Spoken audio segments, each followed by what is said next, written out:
Of GrokTALK, brought to you by New Hampshire's leading conservative blog site, GrokTALK.com. We are your feared, extremist, right-wing, hard-charging, gun-toting, opinionated, outspoken, rabble-rousing, letter-writing, radio microphone stomping conservatives and rational libertarians. So get ready for more news and opinion you could only get from GrokTALK.com. GrokTALK. Welcome back to segment 3. This is GrokTALK, brought to you by GrokTALK.com and the Coalition of New Hampshire Taxpayers. Please take a few minutes to donate at GrokTALK.com to support the program and the costs of operating this cute little quaint programming thingy that we got going on here. This is show 91, by the way, for those of you keeping score at home. We've been at it for a little while. Show number 100 is coming up pretty soon. We're going to try to plan something special. I don't know what we're going to do, but it's coming 9 weeks from now, and hopefully, maybe we'll get all the presidential candidates out. Does that also include the previous incarnations? No, absolutely not. No, this is show 91. I don't count those. Yeah. Okay. That was a strange experiment on a mountain, and it didn't work out. And oh, it worked very well until I couldn't keep up. No, well, that's just it. So you have your show in the middle of nowhere, and we couldn't get to the middle of nowhere, so you had to do it by yourself, which was very frustrating. Anyway, so it's the 91st edition of Steve Talk with Skip and Mike. Steve Talk with Skip and Mike. I actually do the least amount of talking of everybody in the room. So it's really not Steve Talk. It's GrokTALK, and we're going to have some more GrokTALK because we have a new surprise guest that we didn't originally have scheduled. Dr. Betsy McCoy is with us. Good morning. How are you? I'm always glad to join your program. Real straight talkers. Well, thank you so much for coming on. I believe we were going to talk about King v. Burwell. Is that what you were told? Yes, and I'm excited to give you an update. I was just on a conference call with Congressman Paul Ryan, and here is the latest. First of all, disregard all those shrieking mainstream media predictions that if the 9 justices or a majority of them strike down the current administration's implementation of Obamacare, that many, many millions of people will suffer. In fact, people will be far better off than they are now. And the Republicans in Congress have gotten their act together. They have devised what they call the exit ramp strategy from Obamacare so that there won't be a lot of disruption and people won't find themselves suddenly uninsured. And they have this plan which they are now putting into bill form. It will be scored by the Congressional Budget Office for cost and introduced into Congress before the Supreme Court announces its decision in this case at the end of June. So if, as many people predict, and we all hope, if the challengers to the current administration win, then the Congress will right away pass that bill and put it on the President's desk, and it will ensure a smooth transition out of Obamacare into freedom, freedom, and lower-cost health insurance. And therefore put the President on the spot by having to sign it. That's right. You know, one of the things, Betsy, that I just find so ironic that in looking at some of the transcripts of the oral arguments in front, we saw the liberals like Kagan and all the folks on that side say, oh, well, this would be a bad thing. Look at all the millions of people that will be hurt, versus the conservatives looking at the actual verbiage of the law. And I keep thinking, isn't that what at the very least, what the Supremes are supposed to be looking at? Not the externalities of bad legislation, but just the fact, what does that legislation actually say in black and white? Because that's really what this whole case is about. And that's what this case is about. The Obama administration defied the actual text of the law and the will of the American people and provided subsidies in all 50 states, even though the letter of the law says those taxpayer-funded subsidies can only be handed out in the 14 states that actually set up their own exchanges. So, that being said, of course the job of the Supreme Court is to implement the law as written, to insist that the President do that. But the left is quite right that the justices have in the past, on occasion, been sensitive to the practical outcomes of their decisions, and so they have exaggerated, distorted, just plain lied about what the outcome would be. In fact, although 6 to 8 million people would not be able to get their taxpayer-funded subsidy from Obamacare, under the plan that the Republicans devised, they would get a tax credit for a particular period of time until the new plans are available. And the fact is that a year from that decision, here is what you would actually see in America. You would see 37 states in which people are free to choose what kind of health insurance they want to buy. It doesn't have to be the one-size-fits-all government-designed package. They're free to have health insurance or not to have health insurance. The employer mandate is no longer in effect, so that people can get their full-time jobs back. Employers won't be incentivized to keep their workforce below 50 or keep their workers working fewer than 30 hours a week. So it's going to be a big boost for the jobs market. And Americans will feel free to buy health insurance in their own state or some other state. They're going to actually be able to make decisions and buy it any day of the year, by the way, not just when Uncle Sam holds a gun to their head and says you must have health insurance and you have to buy it this week during the open enrollment period. You know, and that really is what this is all about. And with what we've seen from the EPA coming out this week, where they want to regulate the amount of water and time of a shower, they're going after the water. Oh, yeah. Have you heard about that? Oh, of course. And by the way, the USDA and the Department of Health and Human Services wants to send interveners. Yes. Interveners to tell people how much they should eat. as a result of the new dietary considerations, which are based in no small part on harm to the planet. You know, and they truly believe that it is their mission to change the behavior of every single American on what they eat. Forcefully. Forcefully, yes, absolutely. And now you see that it's either I think it's the EPA and the FDA are now going to be set, because of Michelle Obama's school lunch law, they're going to send people out to the daycares now, where it will be mandatory for those folks, be they institutional or home daycares, and I say this from an authority of having owned both, that they're going to get in the faces of the people who prepare the food and mandate whether or not it's the right thing or not. They're going to weigh the kids to see if they're obese. Isn't that shocking? If the federal government comes in and tries to weigh my grandchildren, it's over for me. Grab the shotgun, baby. Julius Caesar's food police. Julius Caesar sent his own enforcement agents, his own police around, looking in people's windows to make sure that they weren't eating too extravagantly. Really? That was the straw that broke the camel's back, and that was the end of Julius Caesar's widespread public support. Well, getting back to King versus Burwell, because I know some of your listeners really want to know what the update is.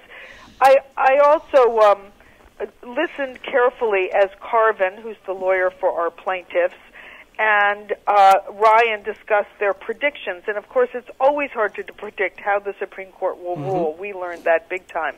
But the fact is that we're still slightly optimistic. It's probably still slightly better than a 50% chance that we will win in June. And we're a little less optimistic than before we heard Justice Kennedy ask some of his questions, which seemed to focus on this so-called damage done. But nevertheless, if the Supremes decide to rule on the text of the law itself, there's no question who will win this case. Well, the question will be, once again, you're right that Kennedy is going to be the swing vote, but based on the last decision, we've got Roberts sitting there that basically said, yes, the government has the ability to tax you for doing nothing as a punishment, and, not a fine, but a tax for doing nothing. What's the speculation, or did they speculate as to how he's going to rule? Well, they didn't, because the fact is Roberts said almost nothing at this oral argument, so it's impossible to speculate. That's why we're not sanguine, but we're hopeful. Well, now, by the way, Paul Ryan said something on this call that I've said many times when I came to New Hampshire, and I'm going to say it again today because I know New Hampshire, you were all so embroiled in this issue of the Medicaid expansion. And he reminded us that every single budget discussion occurring in Washington includes reducing that federal match, that 90% promise. Any new additions to Medicaid rolls will be paid for 90% by the federal government. He says they're already writing the language to eliminate that. I brought that up to the New Hampshire state Republican senators, who shoved this thing down, who lied to my face when they said, well, one thing, and then they actually did another. I said, look, the rumblings are already happening that you're not going to get the money. Then what are you going to do? And, well, it's free money from the feds. It's like, no, everybody at this table is a federal taxpayer. Don't lie to me. And yet that's what they did. But, and even more important than that truth, the fact is that politicians always lie. They're going to pull the rug out from under you. You're going to enroll new people into Medicaid. It's very hard to take back an entitlement once you give it. And then you will find that the feds break their promise, and New Hampshire taxpayers are stuck with this bill, which means not enough money for roads, schools, and other things. Roads. What? Why are you pointing at me? Because you were just having a rant at the beginning of the program about this whole deal with the gas tax. Oh yeah, they took this Betsy, bill. You got to listen to Steve. They took this bill. The purpose of the bill was to extend the time allowed to update your address on your registration or your license from 10 days to 30 days. By the time it hit the floor of the House, it was amended with something like 56 pages of the entire funding of the Department of Transportation and included a gas tax. Republicans did that. And the reason... Shame on them. Well, Gaspercrats did that. Yeah, but the reason for this, Betsy, is that the current Medicaid expansion has turned out to be far more expensive than what the Republicans... described by Glenn Beck as the spine of a worm, the ethics of whores, and the integrity of pirates, as he quit the party. But I'm looking at the same thing. These guys have brought this problem upon themselves by having government do something that it probably shouldn't have done in the past. And now it's a $450 million hole just for that. So now you got this crap going on. I mean, these guys have unleashed a Pandora's box of badness and evil, and guess who's going to be on the stick for it? Yeah. So didn't I see, Skip, somewhere a big furore because the Republicans said they wouldn't necessarily vote to extend the Medicaid expansion after the end of 2016, and Maggie the Red's all upset? I saw that in the Betsy, you'll like this, that the Health and Human Services Committee in the New Hampshire House voted against extending Medicaid expansion, which we can fill you in later on in the vulgarities of the Republican politics here this year. But, if that happens, all bets are off. And we have a state representative in the room with us right now, Max Abramson. Max, any rumblings coming from that you could... I mean, Betsy is a national person. She'd love to be able to bring this story somewhere else. So I had one point on the Medicaid expansion, Obamacare.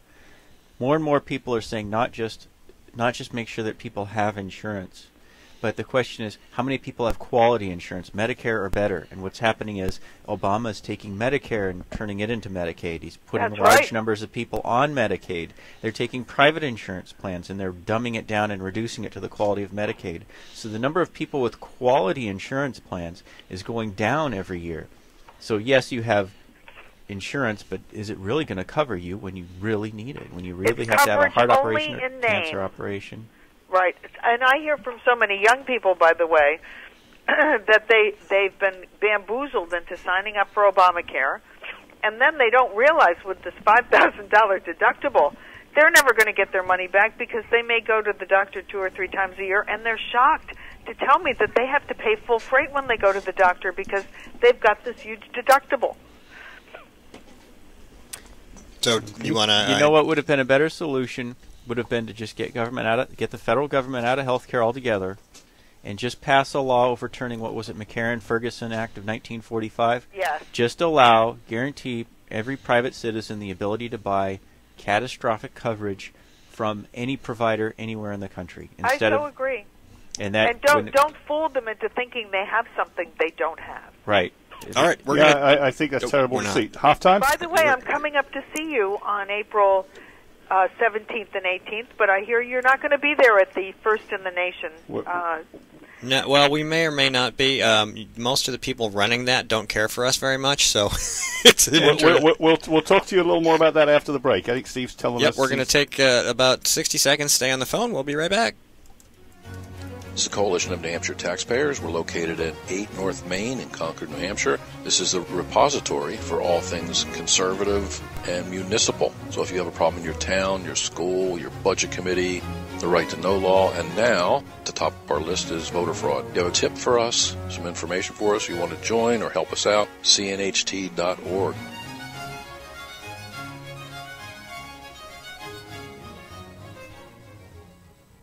Hi, this is Rich Gerard, host of Gerard at Large in the Morning, the Manchester area's only locally owned, locally operated, focused, and interested, riveting radio show, heard live every Monday through Friday from 6 to 9 on 90.7 FM WLMW, New Hampshire Family Radio, and available 24/7 live or archived at gerardatlarge.com. Be sure to tune in.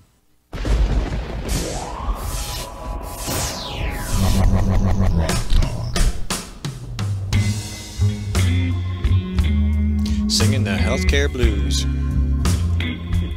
Welcome back to GrokTALK. We have Dr. Betsy McCoy on the phone. Skip stepped out. Mike is still here with me, and Max Abramson is, of course, with us. And Marmar Rogers is supervising, because we need that. And this is GrokTALK. Once again, check us out on Facebook and Twitter. Just look up GrokTALK, and don't forget to listen to this in past programs on the wide array of media resources we have available to you: Stitcher, iTunes, Spreaker, iHeart, TuneIn, Tumblr, YouTube, Ustream, Blip TV, and of course at granitegrok.com. So let's get back into the conversation here and see where it takes us. Somebody was going to say something before we went on break. Was somebody going to say something? Well, we were discussing the upcoming First in the Nation event right. Yep. in Nashua, and I just wanted to mention that I'm coming up. I know everybody wants me to talk about health care, and I will be bringing the big bill, but most of my presentation is about Hillary. And, that's tremendous. What we need to know about Hillary, and I have several pieces coming out this week, one in the New York Post Monday, on the Fox website Sunday or Monday, so keep an eye peeled, Newsmax, about Hillary's fake fraudulent claims that she is a glass ceiling breaker. Send those to us if you would, and we'll post them up. Good, we'll do that. Yeah, so, now tell me why you're not coming, because I'm pretty excited about coming back to New Hampshire. Haven't been in a couple of months, and hope you still have the snow when I get there. We're getting plenty in Connecticut today. Yeah. Well, again, Glenn Beck is the latest of the people who resigned from the GOP, and he has this line of the spine of a worm, the ethics of whores, and the integrity of pirates. And frankly, the establishment GOP here in New Hampshire does not like us at all, because we basically we hate everybody, but we try to hold them to account. We don't care about your words; we care about your results, and their results suck, to be perfectly honest with you. Which is why, for example, we went after the Republicans in the Senate last year over Bradley Care, the effort to foist Medicaid expansion upon New Hampshire, which eventually succeeded with half the Republicans and all of the Democrats voting for it, which tells you who really wanted the bill. And us refusing to toe their line has made them upset with us. And so there are some. I also oppose that Medicaid expansion, but just to weigh in on the other side, I'm coming that's true. Because I want the nation to win. I want the Republican Party, which is the only major party alternative to the Democrats, to win. I want to be part of that winning effort. It would be nice if they were winning, if they were living up to their promises, but you look in D.C. and we're seeing the same things here in Concord. They've made all these, what I thought were rather simple promises to be able to do, and they've weaseled out of every single one. True. And I'm seeing, and they hate the phrase that we keep using, which is there doesn't seem to be a dime's worth of difference between the two. And when you look at the results on illegal immigration, spending, I mean, you name issue after issue for which we should not even have to worry about how a Republican would vote, they're sometimes leading the issue as if they were Democrats. Right. But don't forget, there are some of our folks coming. Ted Cruz will be there. And Scott Walker will be there. We've got some people to really cheer for who are coming. And that's true. And we just did a whole bunch of stuff with Ted Cruz, and we're looking to talk to Rick Perry and a bunch of the other what we consider more liberty and freedom folks. Yes. But it's the general opposition here in New Hampshire that the establishment GOP has made it quite clear they hate the base. And at the last leadership forum that Jennifer Horn had here in New Hampshire a while ago, there was a complete absence of what I call the liberty and freedom type folks at that place. And it was apparent. And a message was sent. And it's like, it's sort of like the old Groucho Marx program. Why would I belong to a club that doesn't want me? I'm going to try to get you to come on over and hear a few of us speak for real freedom. You know what? We may still do that, Dr. Betsy, but there's also something else going on, and the press release came out yesterday, so now I can tell you. There is a large group of liberty and freedom folks working on a project to try and get conservative candidates through the primaries, because I don't know if you read Richard Vigory's book, Takeover, and where he says it's the primaries, stupid. If you don't get your conservative through the primaries because A, there's too many of them, or B, you're too disorganized, you're never going to get. You're never going. They say they're not electable. Yeah, right? yeah. Or you're never going to get a conservative elected. So we have a project here, essentially, to present, to winnow, and to get the people, not the leadership of this group, to choose a candidate that most of them will unite behind in order to push the primary vote or to bulge it in one particular direction to get a conservative through. That so that we're not just looking at the establishment putting up one candidate and the conservatives putting up 20, which we know isn't going to work. And the name of that group is? The political arm that is going to hold events and caucuses is the 603 Alliance. There is a sister group called the Conservative Business League of New Hampshire, which is going to do more educational and event kind of work. But the goal is to get to a caucus in the later part of this year, certainly for presidential contenders, but if we manage to be successful, we'll be looking into assisting with state races too. Oh, good. And tell me, aren't you having an event? Didn't you mention that you were having an event right after the First in the Nation? Absolutely. Our kickoff event, as announced in the press release, and I'll forward you a copy, is on April 19th at the same location, so that people can stay over if they wish. Oh, good. And they are looking for speakers, right? Yes, and you would certainly be invited to speak at that as a constitutionalist, if you would so wish. Lovely. And, of course, we'll be happy to assist with accommodations if you're staying over. Great. Well, it sounds like a wonderful opportunity, a wonderful occasion. I can't wait to be part of it. Okay, well that's terrific, and we'll rethink our opposition to the First in the Nation and see if they'll rethink their opposition to us. That's right. Please do, and please come hear all the juicy details about Hillary Clinton, because when I hear her claim that she struggled up the career ladder and understands what working women are doing, please, she made it where she is on the shameful coattails of her philandering husband. Absolutely. Theirs is indeed the unholiest of unholy alliances. They agreed to stay together to further each other's ambitions, and they've done pretty damn well at it. And now they've got all the tyrants and potentates around the world funding their lifestyle in the hope that they'll own the next president. Yes. Well put. I turned my mic off again because I was coughing. So, Dr. McCoy, we had a couple minutes left, about 3 or so. Anything else you want to fill us in on real quick? Well, yes, there are two things I'd very much like to fill you in on. One is my passion, and it's not political, although it does reflect the deep failures of big government, and that is Clostridium difficile. Almost everybody listening has been touched by this. This is the most numerous hospital infection, and the Centers for Disease Control and Prevention just announced last week, 2 weeks ago, that 29,000 Americans are picking up this bug and dying from it. 29,000, right? This is double what they estimated just 3 years before. And not only were they wrong about how many people were affected, but they were wrong about what to do about it. This is caused by unclean hospitals. This is the nickname for this disease is C. diff, and you get it because you're a patient and you touch the contaminated surfaces right around your bed in your hospital room, and then you touch your lips or you touch your food and you ingest this deadly bacterium that causes C. diff.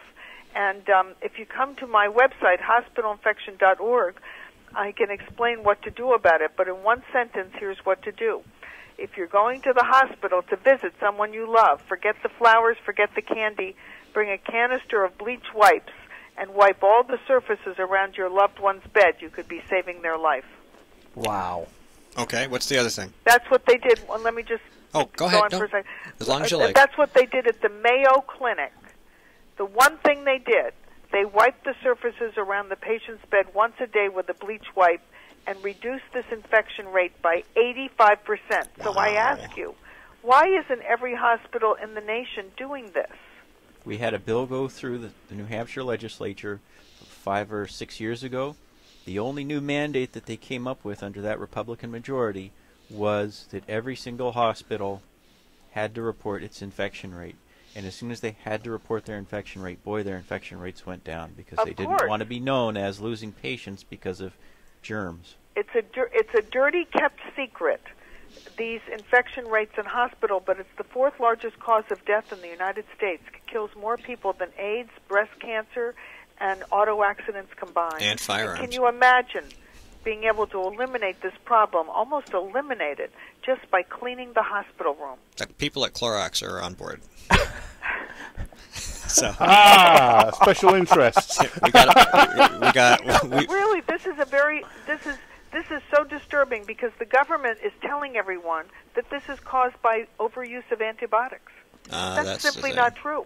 If that germ doesn't enter your body, you're never going to get C. diff no matter how many antibiotics you're on. That's an important distinction, too, because that's a story that's been going around for a long time. All right, we got about 45 seconds left. Right. Okay. So we've got Obamacare is on the road to extinction, depending on what the Supreme Court does, right? Hillary, don't believe her bogus claims to be breaking the glass ceiling, right?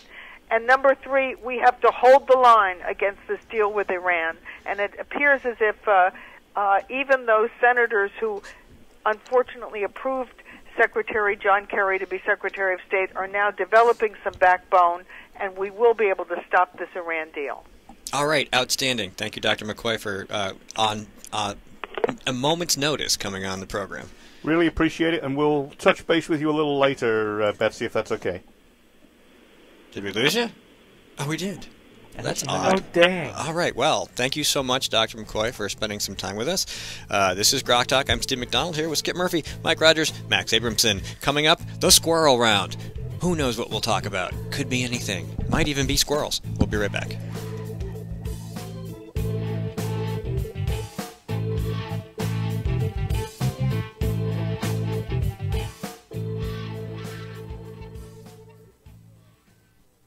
New Hampshire is famous for scenic drives, but they're tough to enjoy when you're on your way to the doctor. Because Obamacare limits your choices, some will have to drive more than an hour to see a doctor. What's health insurance worth if care isn't there when you need it? Jean Shaheen voted for Obamacare, putting your doctors and hospitals further out of reach. Tell Senator Shaheen Obamacare is not working for New Hampshire. Jean Shaheen and her allies are making false claims about her record on veterans. The truth? Shaheen refused to meet with veterans pushing for reform. She wasn't on the committee that wrote the reform legislation and refused to co-sponsor important VA reforms in the VA Management Accountability Act until after the VA scandal broke. When our veterans needed her, Jean Shaheen was AWOL. Tell Jean Shaheen to stop distorting the truth and fix the VA.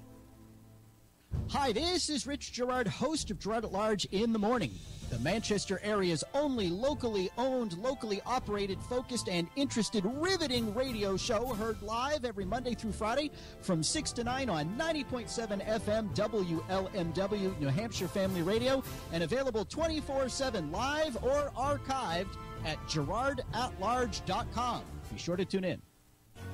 This is the Coalition of New Hampshire Taxpayers. We're located at 8 North Main in Concord, New Hampshire. This is the repository for all things conservative and municipal. So if you have a problem in your town, your school, your budget committee, the right to know law, and now at the top of our list is voter fraud. You have a tip for us, some information for us, you want to join or help us out, cnht.org.